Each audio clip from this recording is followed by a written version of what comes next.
Keep South County rural is the mantra heard from residents who live in the largest councilmatic region of Anne Arundel County. There are no incorporated towns, just places with names that indicate some particular characteristic. Edgewater, Shadyside, Fairhaven, Rosehaven, or some historical or religious reference. Londontown, Mayo, Harwood, Galesville, Churchton, and others named for places across the oceans. Lothian, Tracy's Landing, Deal, and Davidsonville. Little villages that were once home to only farmers and watermen are now home to thousands who have found South County, but who make their livelihoods in places like Washington, Baltimore, and beyond. South County is not indicated on a road map, which confuses many a newcomer or visitor who will say, "I cannot find South County on the state map." For some, South County is a state of mind, and for others, it is the change in temperature when you cross a bubbling brook on a narrow, winding road lined with trees, where horses graze, birds sing, and frogs peep. For many, South County is any place south of the South River that provides that quiet, safe life that the city dweller can only imagine. For others, it is the only place their family has ever lived. For some, it is the only place where they can afford to live in the greater Washington-Baltimore region. As one drives south on Solomon's Island Road from Annapolis through Edgewater, the new face of commercial growth shines, and the steady pace of trucks and cars going north and south seem to never stop. Solomon's Island Road, one of the busiest corridors that links South County with the rest of the world, changes radically as you cross Central Avenue, Route 214. This is the boundary line where commercialism begins to fade away and open spaces with lots of wooded area appear. And many people are prepared to take up the defense of South County at this boundary. Driving from the west along Central Avenue from neighboring Prince George's County, one crosses the Patuxent River on the old historic Green Bridge, an iconic image that indicates your arrival in South County. The beloved bridge, recently restored by the state of Maryland, carries thousands of commuters daily who make the trip to Washington, D.C. and home again to Davidsonville, Harwood, Edgewater, and Point South. The Patuxent River twists and turns along Anne Arundel's western border before it passes through Jug Bay on its way to the Chesapeake Bay. Protecting the lands from development and creating a greenway along this river is the focus of many citizens as well as elected officials. Over 5,000 acres have been preserved in perpetuity, and Jug Bay has become the South County anchor for that effort. In the upland areas of Lothian and Davidsonville, farms that once dominated South County are in the minority now, as large estate homes are competing to become the main crop. Still found along the winding roads are fields of corn, soybeans, mums, and now and then a few acres of tobacco and tobacco barns. Horses graze and prepare for their next race or their next foal in historic fields throughout Davidsonville and Harwood.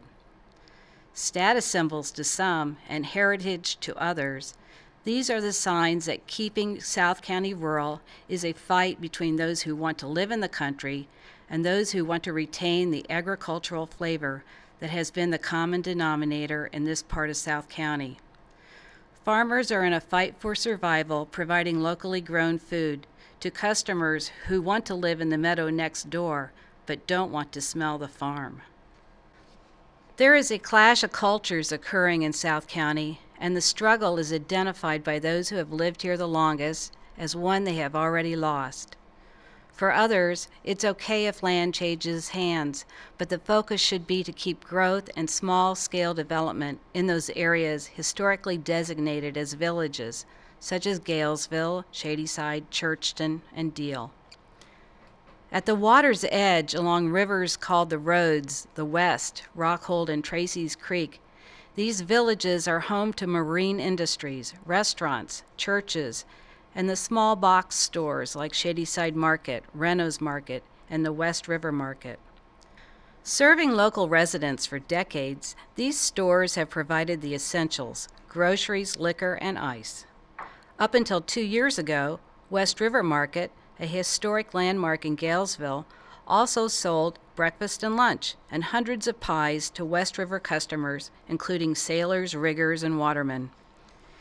Its future uncertain, West River Market, now closed, shares Main Street with a waterman who sells crabs from his little cottage, and several new homes built while Galesville celebrated its 350th birthday in 2002. In Shadyside, where there is one gas station, a post office, and 2 watermen who sell crabs and oysters, there are 2 grocery store markets a mile apart. Shadyside Market, owned by the lifelong South Countyans, the Catterton family, and Reynolds Market, owned for over 30 years by Ish and Mohan Grover, naturalized American citizens from New Delhi, India. Both stores offer their own specialty food items and everything anyone could want, from great cuts of beef, homemade pork sausage, and coleslaw and pulled pork so good that your mother doesn't bother making it anymore. Their biggest fear is losing their customers to the big box stores. They are responsive to their customers' needs and requests and hope the manner in which they provide friendly service and quality groceries and supplies will be what keeps them in business. These 2 stores are really representative of South County businesses that are owned and operated by local folks who hope their fellow residents will shop with them first before driving to larger shopping areas 20 miles away. In Deal, the fishing village has more commercial development than Shadyside and Galesville, offering everything from lattes to banjo lessons and an established marine industry servicing thousands of recreational boaters, and marine commercial manufacturing served by Rockhold Creek. The creek's jetties were recently the focus of the Army Corps of Engineers, who rehabbed the old single jetty and built a companion twin jetty to improve the boating channel. This project was supported by the majority of local residents who want the marine industry to grow and evolve into a sustainable industry on which a deep channel is essential. The marine trades are historic partners of the farmers in South County. With little more than dirt roads between South County and the major East Coast ports, farmers in the 18th and 19th centuries depended on boat captains to pick up their goods and produce at steamboat landings in Galesville, Shadyside, and Deal and take them to market. How the memory of this legacy is preserved is important to residents in these waterfront communities. They do not want to lose the look and feel of being a fishing village where Skipjack's steamboats once anchored, to high-rise condos, fancy hotels, and fast food chains. Keep South County rural is defined by the challenge and the desire to maintain and preserve the status quo and not sell out to commercialism found in Annapolis and booming West County. Yet it also means creating smaller yet attractive development where needed, providing essential and unique services, and innovating to keep a distinction that can only be called South County.